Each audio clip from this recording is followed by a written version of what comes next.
Okay, this video could be life-changing for somebody. Um, could be, right? This is such a useful feature of Excel, and it's one that whenever I see somebody who's not using it, I I have sympathy for them because it makes a lot of things easy. First, let me just point out. So I'm going to talk a little bit about sorting and filtering. Um, And before I can sort or filter, I need to select, and we already talked about that. But before I select all these columns, I want to point out that I have a column on the far left called Student ID, and it goes in ascending order, 1, 2, 3, 4, 5, 6, all the way up to 500, and all the way up to 500.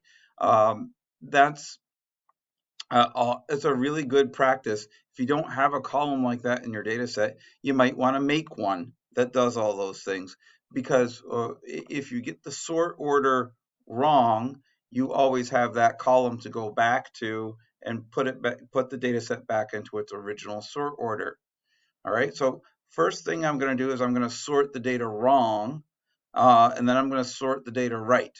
So I'm looking at this column called household income, and I would like to sort on household income. So you might naively think that I could click column G here, select it all, and hit the big sort button that's on the data tab, sort button. But watch what happens. Excel is trying to protect you from doing something dumb. And basically it's saying, do you don't really just want to sort just this column, do you? Because that would disassociate 44285 from student ID 1, right? That would be bad. So what Excel is offering to do for you is to expand the current selection. And you could do that, or you could override it and do the wrong thing. But I'm not going to do either of those things. I'm going to hit cancel, and I'm going to show you the right way to do it, which is to select all the columns, and we're going to click sort now, and you get this little tool that says, well, how do you want to sort it? So I could sort first by, what did we say it was? It was going to be household income. There we go, and okay, and you get the household income, and that's my, sorted in that way. I could go back to sort. I could add, let me change the order from largest to smallest, and then that's better. And then from within that group, I'm going to sort. I'm going to have a secondary sort on language. So again, I can click on sort and get first language. Here we go. So there I have household income being first, and then the language being next after that. So that's kind of an interesting, an interesting thing. So if I keep going down, down, down, down, down, down, down, Spanish, other. So the first sort order seems to be, let's see here. I'll go back to my sort option. Oh, we're sorting first by language, and I'm going to add a level and then go by household income. And I would like that to be, yeah, that works. So largest to smallest, and from A to Z. So now I'm going to get my languages first and my household income second, with the most wealthy households being at the top. You can notice right now something that we're going to see later on. I have a little bit of a bug in my data here, and sorting the data helped me find that. But this mechanism here, this sort mechanism here, really is less than ideal. What I'm about to show you is much, much better. But to just put everything back the way I had it again, I'm going to delete that level, I'm going to delete that level, and I'm going to add a new level, and I'm going to say sort by the student ID in ascending order.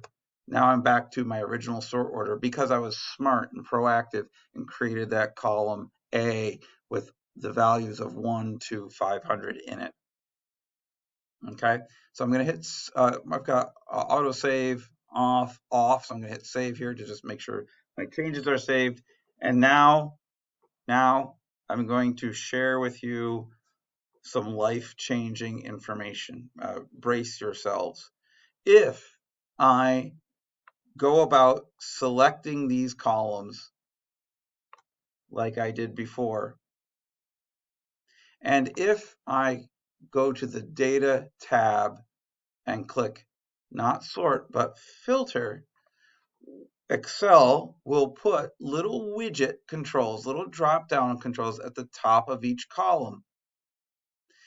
That allows me to tap on that control and I can do my sorting here, right? It's much more interactive this way. If I want to sort on, say, the number of books at home, I can just tap that control there and sort on that, and I get a new sort.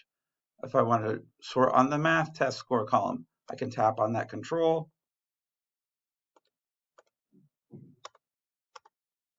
And it's having a little bit of a trouble because of my screen recorder software, but you get the idea. So I can tap on those controls and get back. I'm actually going to use my undo feature here to undo, and that's another way to get back to your desired sort order. I'm all the way back around to the beginning. But these controls are so handy. And check this out. There was a little pause there. I needed to maximize my window here so that this would display correctly. If I hit, I'm up here in this column called column D, school. I hit the control there. I can look at just school A, right? By choosing those tick marks. The data is not gone, it's just hidden, and you can see that there's a little filter on there. If I want to look at schools A and C, I can just look at those two. Now I've got schools A and C. If I want to sort on that, I can sort so the A's are first and C's are next. And of course, if I want the filter to go away, I can clear all the filters, or I can just clear the one filter on school. And I'm going to go back into my desired sort order here by going from 1 to 500 by choosing that. So these filters and sort options available here when I go into filter mode is really, really powerful. And when I want to turn it all off again, I can select all those columns, hit the filter button, and they all go away. And the spreadsheet will be saved in whatever sort order I had. Of course, the filters get removed and the data reappears. But that's just a really, really handy thing for working with data. Let me just show you how you can clean up some bad data or find some bad data. So I'm going to, again, I'm going to select A through L. I'm going to hit filter, and I'm going to look for things that are wrong. So let me see here. Student, I can sort up and down. That looks pretty good, right? That looks pretty good. And if I were to go over here to English, first language, I could sort up. Oh, look at that. So this one record should have been English. And again, I could type.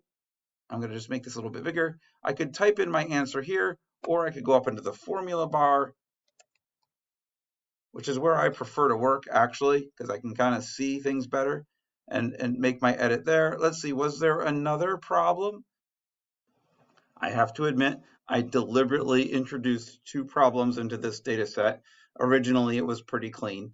If I were to go over here to, say, access to internet, and I tap on that, there we go. I'll do highest educational level reached.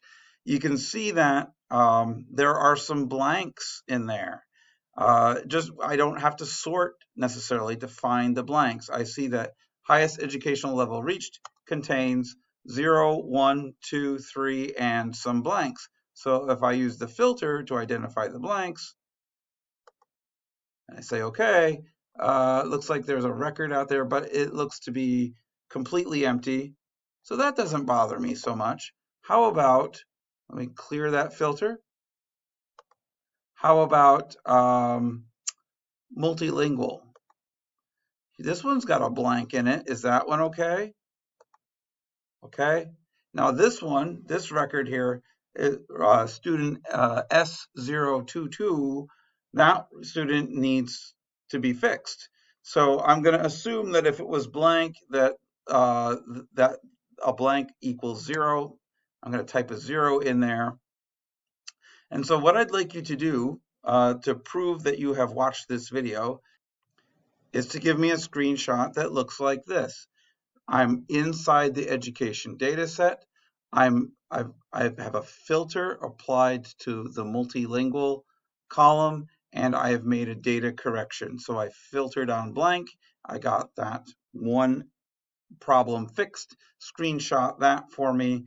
And of course, I haven't deleted anything. All of my data is still here. But so when I clear this filter, all the data comes back. But the screenshot for me that what I just had on the prior page there, that one row. Okay, that's it for filtering and sorting. Filtering is super powerful, and I hope that if you didn't know about it before this video, that it's a life changer for you. See you. Bye.